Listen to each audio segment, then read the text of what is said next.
Global attack के YouTube channel पर एक बार फिर से आप सभी का स्वागत है।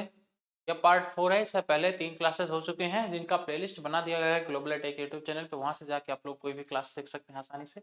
और पीडीएफ डाउनलोड करना हो तो आप यहां से पीडीएफ डाउनलोड कर सकते हैं globalatai.org वेबसाइट का यूज करके। ठीक है,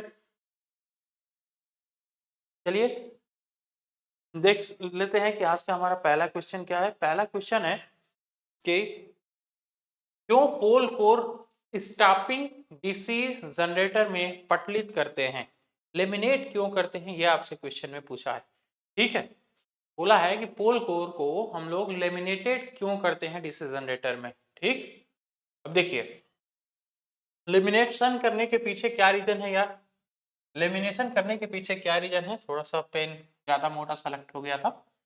लेमिनेशन करने के पीछे का रीजन ये है कि हम लोग चाहते हैं मशीन में जो भी एडी करंट लॉस होता है, जो भी कोर की वजह से एडी करंट लॉस होता है, उस एडी करंट लॉस को रिड्यूस करें। ठीक है, लेमिनेशन जब भी लेमिनेशन की बात करेगा वहां पे हम लोग हमेशा एडी करंट का आंसर टिक करेंगे, to reduce eddy current loss. जब भी लेमिनेशन की बात करेगा, ठीक है, अलग अलग मटेरियल प्रॉपर्टी की बात करेगा वहां पे हम लोग हिस्टैरिसीस लॉस की बात करेंगे। और यदि लोड करंट की बात करेगा, यदि कहेगा कि लोड करंट को कम करके कौन से लॉस को कम किया जा सकता है, तो वहां पे हम लोग कॉपर लॉस टिक करेंगे। क्लियर, यहाँ पे बात किया लेमिनेशन की तो हम लोग रिड्यूस एडी करंट कर देंगे, बस बात खत्म। रिड्यूस एडी करंट हो गया, ये हमारा आंसर बन गया। चलिए देखते हैं अगला क्वेश्चन। इलेक्ट्रोप्लेटिंग प्रक्रिया के लिए किस प्रकार के डीसी जनरेटर का उपयोग किया जाता है। इलेक्ट्रोप्लेटिंग प्रक्रिया के लिए देखिए, इलेक्ट्रोप्लेटिंग प्रक्रिया जो है ये ऐसी प्रक्रिया है जिसमें हमें हमेशा और हमेशा डीसी सप्लाई की जरूरत होती है। हमेशा हमें किस तरह की सप्लाई की जरूरत पड़ती है भाई, इसमें हमेशा डीसी सप्लाई की जरूरत पड़ती है। और इसको करने के लिए हम लोग को DC DC shunt generator use करते हैं। हम लोग कौन सा जनरेटर यूज करते हैं भाई, डीसी शंट जनरेटर का यूज करते हैं। ठीक है, इलेक्ट्रोप्लेटिंग की प्रक्रिया हमेशा किस सप्लाई पे की जाती है, ये भी कई बार क्वेश्चन पूछा हुआ है एग्जाम में, तो ये याद रखेंगे कि डीसी सप्लाई के द्वारा किया जाता है। और इसे किस जनरेटर का यूज करके किया जाता है, तो डीसी शंट जनरेटर का। ठीक है, डीसी शंट जनरेटर हम लोग जानते हैं कि डीसी शंट जनरेटर जो है वो हमारी ऐसे जनरेटर है जिसको बैटरी चार्जिंग के लिए भी उपयोग किया जाता है। तो बैटरी चार्जिंग करने के लिए हमें डीसी सप्लाई की जरूरत होती है, तो इसलिए हम लोग इसी का यूज करते हैं। क्लियर है, चलो डीसी जनरेटर में कंपनसेटिंग वाइंडिंग का उद्देश्य क्या होता है। कंपनसेटिंग वाइंडिंग और इंटरपोल्स ये दोनों किस लिए यूज किए जाते हैं डीसी जनरेटर में। डीसी जनरेटर में जो हमारी कंपनसेटिंग वाइंडिंग है या फिर इंटरपोल्स है, इन दोनों का यूज हम लोग आर्मेचर रिएक्शन को कम करने के लिए ही करते हैं। किसके लिए भाई, किसके लिए यूज करते हैं, आर्मेचर रिएक्शन को कम करने के लिए। अब आप जानते होंगे कि आर्मेचर रिएक्शन जो है, आर्मेचर प्रतिक्रिया, आर्मेचर प्रतिक्रिया, अब ये डीसी मशीन में आर्मेचर प्रतिक्रिया कितने तरह की होती है भाई, ये दो तरह की होती है। एक होता है हमारा डीमैग्नेटाइजिंग, डीमैग्नेटाइजिंग इफेक्ट, और एक होता है हमारा cross magnetising effect, cross magnetising effect. ठीक है, ये दो तरह के ये हमें आर्मेचर रिएक्शन देखने को मिलते हैं। तो इनको यदि न्यूट्रलाइज करना हो, डीमैग्नेटाइजिंग इफेक्ट को यदि न्यूट्रलाइज करना हो, यदि आर्मेचर प्रतिक्रिया डीमैग्नेटाइजिंग प्रभाव दिखा रही है, तो उसे कम करने के लिए हम लोग कंपनसेटिंग वाइंडिंग का यूज करते हैं। क्लियर है, कंपनसेटिंग कंपनसेटिंग वाइंडिंग का यूज हम लोग इसमें करते हैं। और जो हमारा इंटरपोल्स है उसके द्वारा हम लोग क्रॉस मैग्नेटाइजिंग इफेक्ट का जो प्रभाव है उसको खत्म करते हैं। तो यहाँ पे देखिए कंपनसेटिंग वाइंडिंग की बात किया है तो कहीं पे डीमैग्नेटाइजेशन है, जी हाँ, न्यूट्रलाइजिंग डीमैग्नेटाइजिंग इफेक्ट यहाँ पे सी ऑप्शन में दिया है, तो हमारा सी ऑप्शन एकदम सही आंसर बन जाएगा। यहाँ तक तो आपको समझ में आ गया होगा। चलो देखते हैं अगला क्वेश्चन। यदि शंट फील्ड प्रतिरोध क्रांतिक प्रतिरोध मान से ऊपर है तो क्या प्रभाव पड़ता है डीसी जनरेटर में। हमेशा हमने आपको बताया है कि यदि हमारा जो क्रिटिकल टेम्परेचर है, क्रिटिकल टेम्परेचर यदि कम हो जा रहा है फील्ड रेजिस्टेंस से, यदि क्रिटिकल रेजिस्टेंस फील्ड रेजिस्टेंस से कम हो जा रहा है, कम है, तभी जाके हमारा वोल्टेज बनेगा। और जैसे ही क्रिटिकल रेजिस्टेंस का मान फील्ड रेजिस्टेंस से बढ़ेगा तो वहां पे वोल्टेज बनना बंद हो जाएगा। ठीक है, क्रिटिकल, एक मिनट रुकिए, क्रिटिकल रेजिस्टेंस का मान से ऊपर है। क्रिटिकल रेजिस्टेंस का मान हमेशा कैसा रहना चाहिए? क्रिटिकल रेजिस्टेंस का मान हमेशा अधिक रहना चाहिए फील्ड रेजिस्टेंस से। याद रखिए, यहाँ पे एक पॉइंट नोट कर लीजिए कि क्रांतिक प्रतिरोध का मान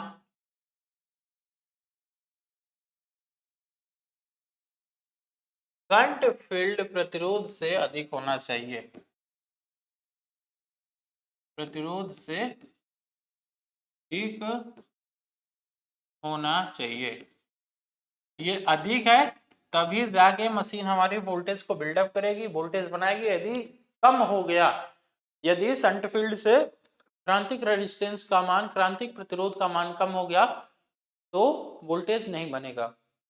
वोल्टेज नहीं बनने का कंडीशन कितने कंडीशन है वोल्टेज नहीं बनने का? हमने आपको दो तरीका बताया था। एक है यदि सेल्फ एक्साइटेड मशीन में रेडिजुअल मैग्नेटिज्म खत्म हो जा रहा है तो वहां पे भी हमारी मशीन कोई वोल्टेज नहीं बनाएगी, चाहे फुल स्पीड पे चले तो भी। और एक तरीका था कि यदि शंट फील्ड रेजिस्टेंस का मान क्रांतिक मान से, क्रांतिक प्रतिरोध से, क्रांतिक मान नहीं, क्रांतिक प्रतिरोध से अधिक हो जा रहा है तो भी कोई वोल्टेज नहीं बनेगा। ठीक है, तो देखिए यहाँ पे ऑप्शन मिलाइए। Generator fails to build up voltage, yes, C option में हमको दिख रहा है, तो यहाँ पे सी ऑप्शन एकदम क्लियर हो जाएगा। फेल्स टू जनरेट वोल्टेज, ठीक है, वोल्टेज नहीं बनेगा।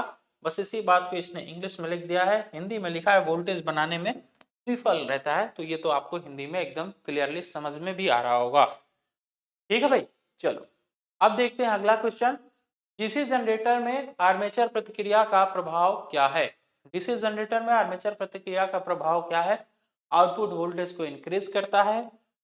भाई आर्मेचर प्रतिक्रिया हो रही है, आर्मेचर प्रतिक्रिया हो रही है तो ये क्या करता है, जो हमारा मेन फील्ड फ्लक्स है उसी को तो क्या करता है भाई, उसी का एक तरह से कहिए कि विरोध करता है या उसी में प्रतिबाधा डालता है आर्मेचर प्रतिक्रिया।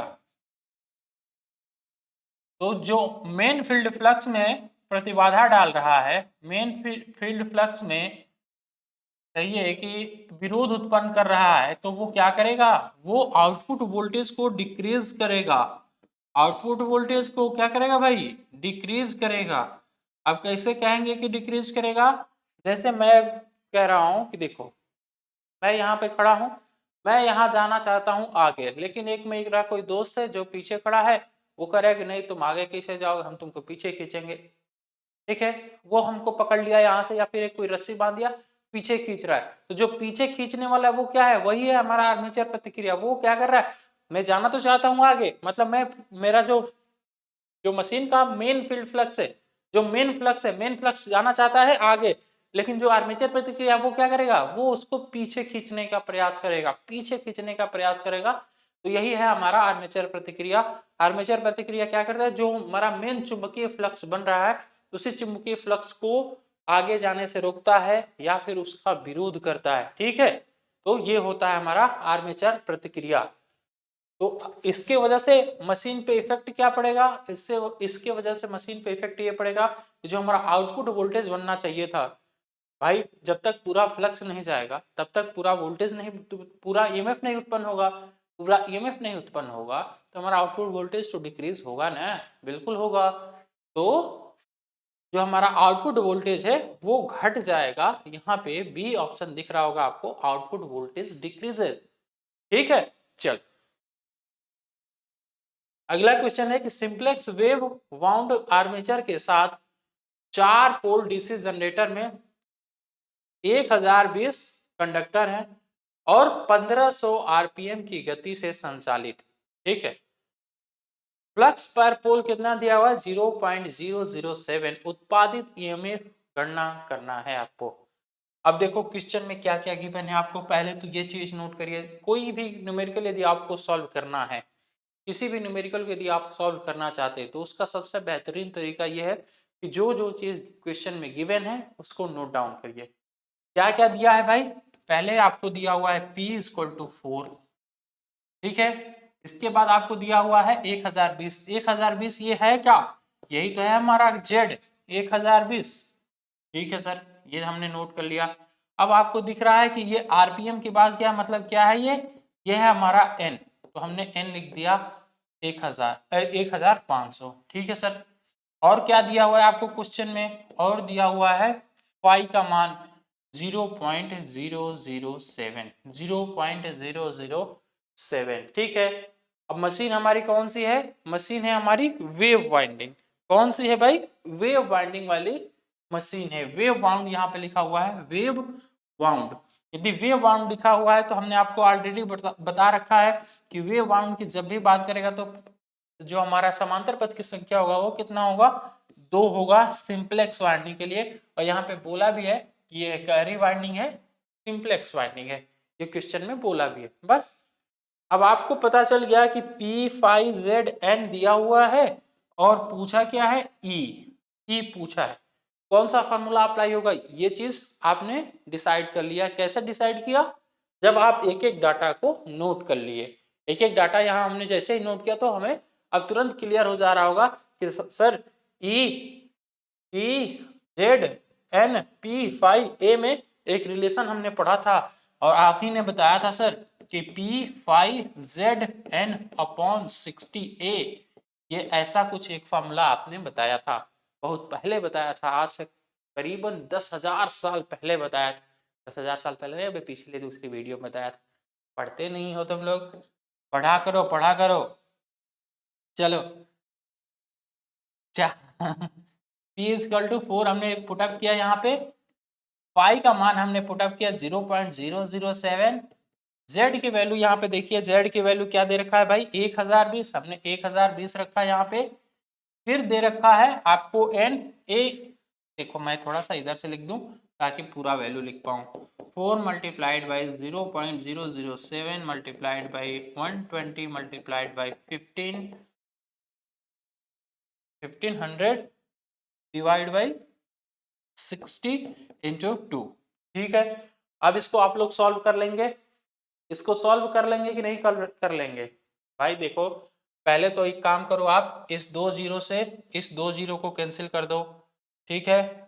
तो ये कितना बन गया, ये बच गया आपका 0.7, 0.7 को 7 ही कर दो, ये यहाँ से खत्म करो। देखो इसको कैसे करोगे, ऐसे करो 4 multiplied by 7 multiplied by 102 multiplied by 15, ठीक है, डिवाइड बाई 60 × 2। अब बस इसी को सॉल्व कर लेना आप, इसी को जैसे ही आप सॉल्व करोगे तुरंत आपका आंसर निकल के आ जाएगा, कितना भाई 357 वोल्ट, 357 वोल्ट, ठीक है। इसको सॉल्व करेंगे, इतना तो कैलकुलेटर आपको इतना कैलकुलेट करने आता है, ये किसके बराबर है आपके 357 वोल्ट के, ठीक। चल देखते हैं आगे। बड़े डीसी जनरेटर में आर्मेचर प्रतिक्रिया के प्रभाव को कैसे बेअसर किया जाता है, कैसे बेअसर किया जाता है, अरे वाह क्या वर्ड लिखा है बेअसर। बेअसर सुन के कई लोगों को गाना भी याद आ रहा होगा बहुत सारा, फिर भी चलो छोड़ो हटाओ। इसमें से ऑप्शन देखो, गाना मत गुनगुनाओ, ऑप्शन देखो ऑप्शन कौन सा सही होगा। अभी आपने कुछ देर पहले पढ़ा कंपनसेटिंग वाइंडिंग के बारे में, हमने आपको बताया था कंपनसेटिंग वाइंडिंग की वजह से हम लोग कौन सा इफेक्ट खत्म करते हैं आर्मेचर प्रतिक्रिया का भाई, डीमैग्नेटाइजिंग इफेक्ट, ठीक है। अब देखिए यहाँ पे कहीं पे इंटरपोल्स और कंपनसेटिंग वाइंडिंग की बात किया है क्वेश्चन में, using compensating winding providing additional Interpol's, additional Interpol's नहीं, वो इंटरपोल्स ऐसे ही यूज किए जाते हैं जो आर्मेचर के साथ सीरीज में जुड़ते हैं, एडिशनल इंटरपोल्स नहीं, ठीक है। तो यहाँ पे ए ऑप्शन बिल्कुल करेक्ट हो जाएगा, ठीक है, यूजिंग कंपनसेटिंग वाइंडिंग। देखिए जो एक्स्ट्रा एडिशनल इंटरपोल्स बोला है ना, यही चीज हमारे लिए थोड़ी सी घातक हो गई, ठीक। नहीं तो यहाँ पे A and B option both सही होता।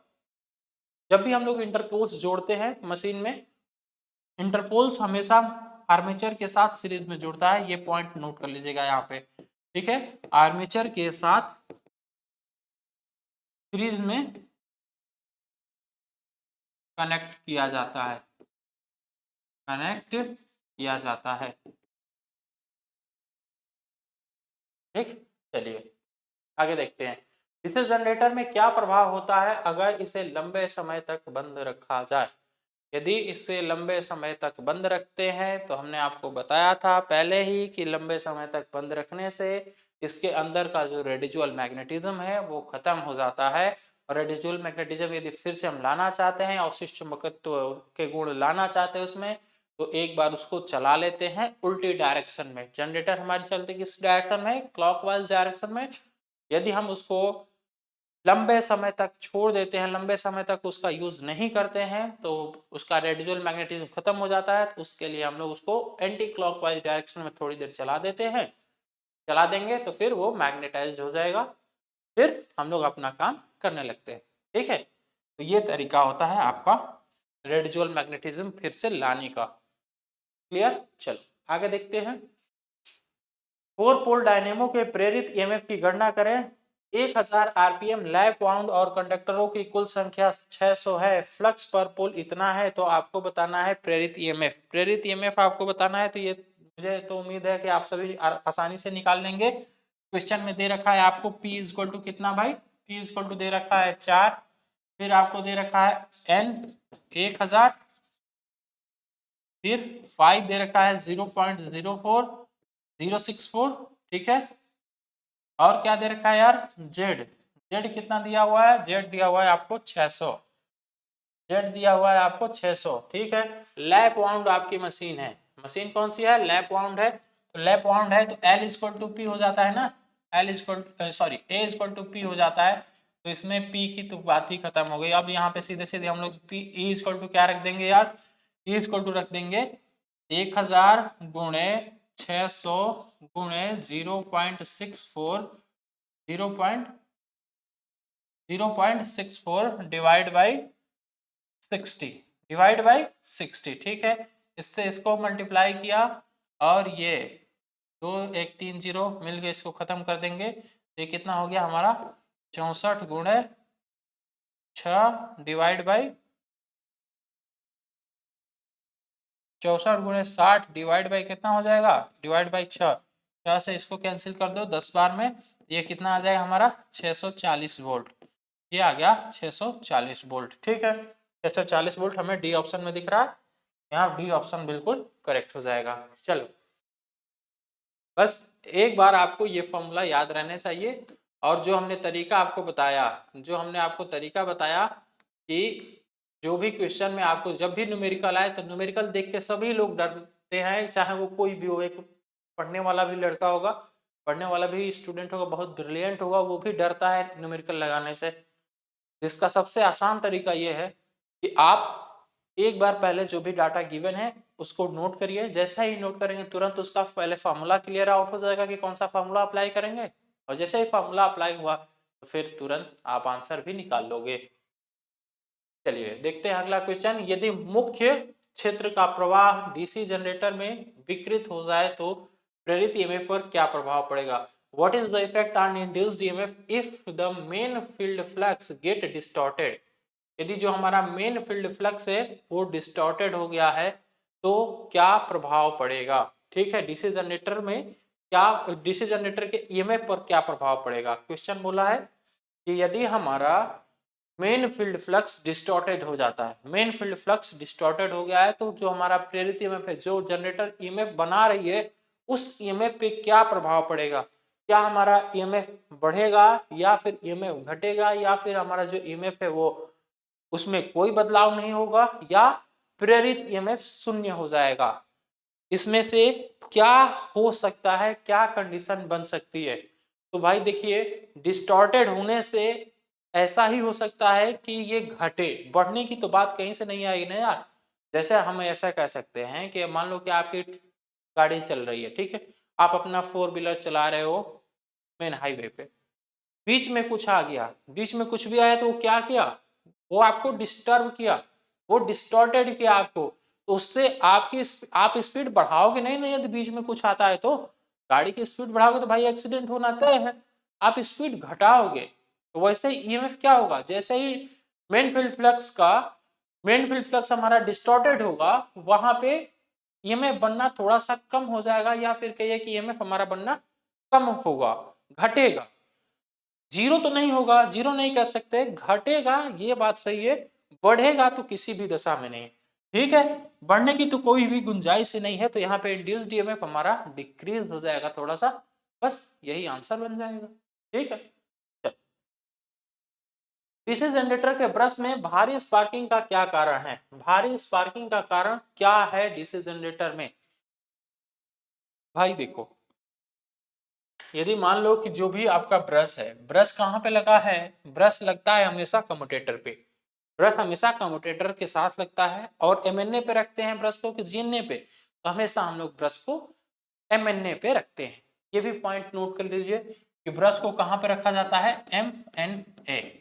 अब बहुत लोग आपसे पूछेंगे, आप में से पूछेंगे सर एमएनए का फुल फॉर्म क्या है, ये भी लिख लीजिए, magnetic neutral axis, magnetic neutral axis. ठीक है, ये एमएनए का फुल फॉर्म भी कई बार आपसे पूछता है, एमएनए और जीएनए का, जीएनए का फुल फॉर्म क्या बनता है, बस जीएनए का जी के कोई लिख लो, जियोग्राफिकल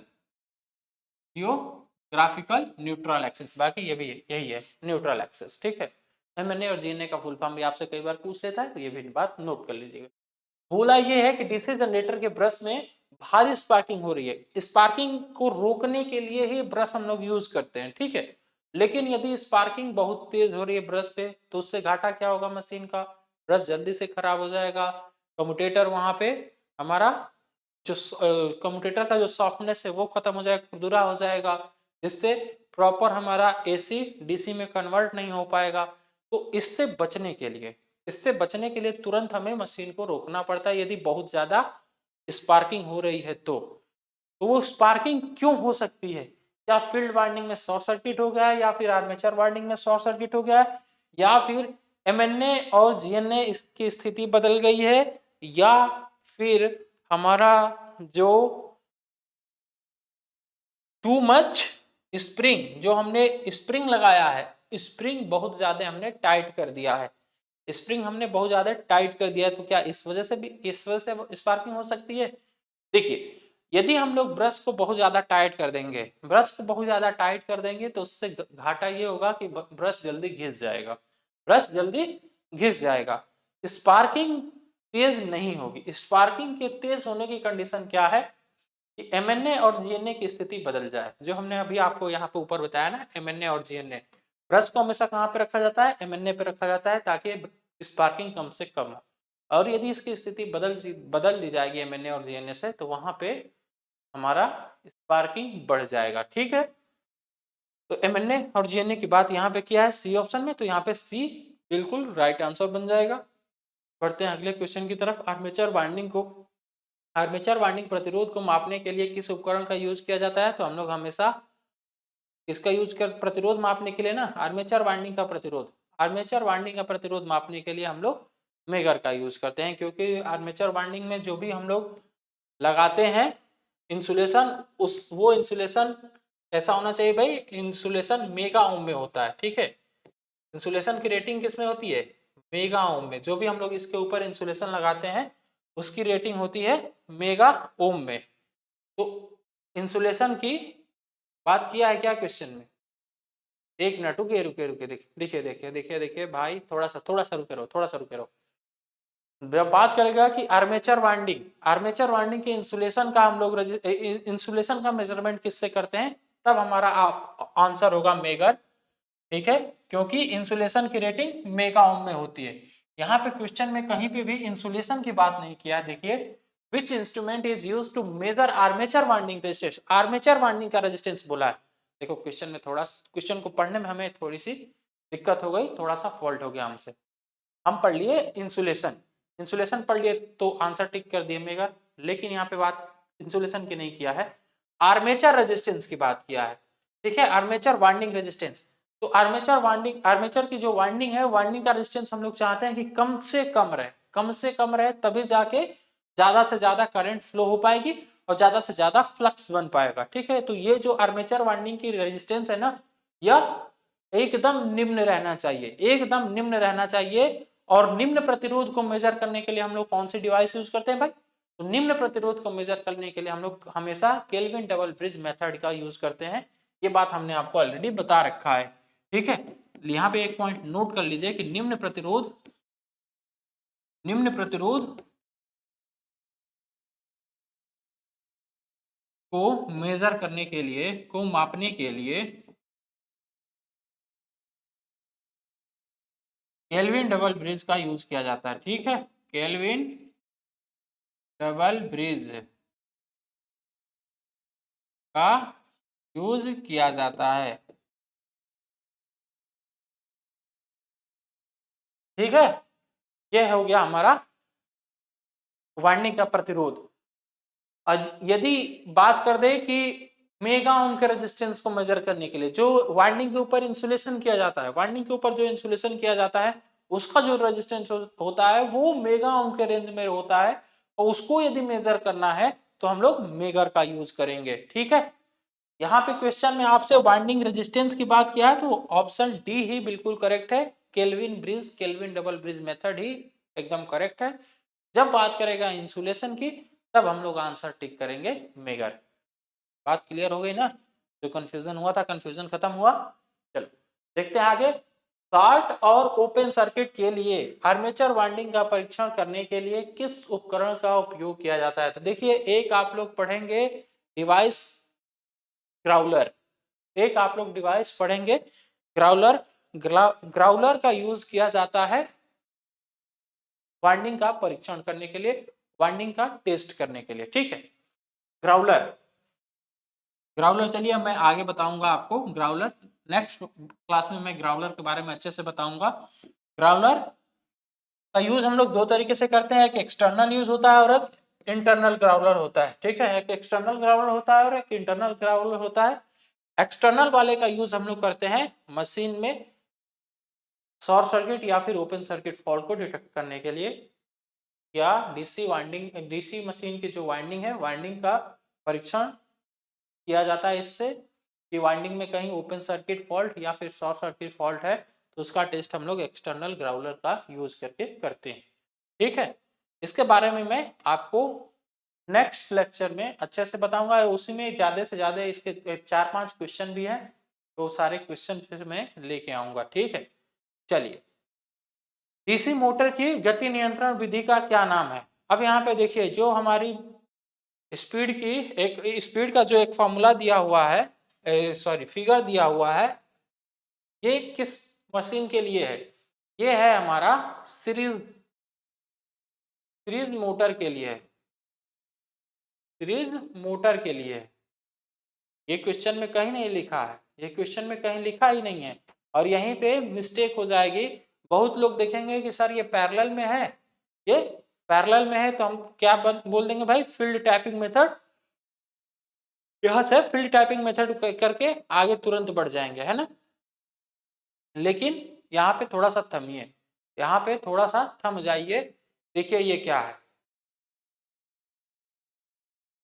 इस क्वेश्चन को करने से पहले थोड़ा सा मैं आपको कुछ दिखाना चाहता हूँ। देखिए, जो हमारी सीरीज मोटर होती है उसकी स्पीड कंट्रोल करने के टोटल 5 तरीके हैं। कौन कौन से तरीके हैं? एक है हमारा फील्ड डाइवर्टर कंट्रोल मेथड, जिसका फिगर हमने आपको ऑलरेडी दे रखा है। इसका फिगर कुछ इस तरीके का होता है। ठीक है, फील्ड टैपिंग मेथड आपको यहाँ पे दिख रहा है, ये है फील्ड टैपिंग मेथड, जिसमें ये सीरीज में फील्ड जुड़ी हुई है, सीरीज में हमारी फील्ड वाइंडिंग है। इसी पे दो अलग से, दो या फिर जितने भी कहिए टैपिंग लगाया गया होता है, और यहाँ पे एक हमारा परिवर्तक होता है जिसको आगे पीछे खसका के हम लोग टैपिंग करते रहते हैं। ठीक है, तो ये हो गया हमारा फील्ड टैपिंग मेथड।